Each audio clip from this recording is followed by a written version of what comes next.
എത്രയോ കൊല്ലമായി ജനങ്ങൾ കൊടുത്ത അവസരമല്ലേ LDF-നും UDF-നും? എന്താണ് കിട്ടിയത്? ഇന്ന് കഴിഞ്ഞ 10 കൊല്ലം LDF-ഉം UDF-ഉം രണ്ടല്ല ഒന്നായിരുന്നു. കേരളത്തിലെ ജനങ്ങൾക്ക് എന്താ കിട്ടാത്തത്? അതൊന്ന് പറഞ്ഞു തരും രാജീവേട്ട.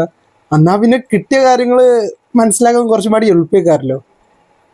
BJP ഭരിക്കണ ഈ സ്റ്റേറ്റിലൊക്കെ എന്തൊക്കെ കിട്ടാത്തതെന്ന് നമ്മൾ എണ്ണെടുത്ത് നോക്കുകയാണെന്നുണ്ടെങ്കിൽ കിട്ടിയത് എന്തൊക്കെയാന്ന് എണ്ണെടുത്ത് നോക്കണേക്കാർ എളുപ്പം. എന്നാ പിന്നെ കിട്ടാത്തത് എന്തൊക്കെയാന്നുള്ളത് പെട്ടെന്ന് മനസ്സിലാക്കാൻ പറ്റും. അപ്പോൾ നിങ്ങൾ പറഞ്ഞു കേൾക്കുകയാണെന്നുണ്ടെങ്കിൽ ഇവിടെ LDF-ഉം UDF-ഉം മാറി മാറി ഭരിച്ചിട്ട് ഇവിടെ കിട്ടാത്തത് എന്താന്നല്ല നിങ്ങൾ ചോദിച്ചുകൊണ്ടിരിക്കുന്നത്. എന്താ കിട്ടാത്തത് അതൊന്ന് പറഞ്ഞു തരൂ. എന്നാൽ പിന്നെ കിട്ടിയതിൻ്റെ എണ്ണം എടുക്കാൻ ഭയങ്കര എളുപ്പക്കാര്. പിന്നെ BJP ഭരിക്കുന്ന സ്റ്റേറ്റിൻ്റെ ഒക്കെ അവസ്ഥ എന്താന്നുള്ളത് അറിയാം.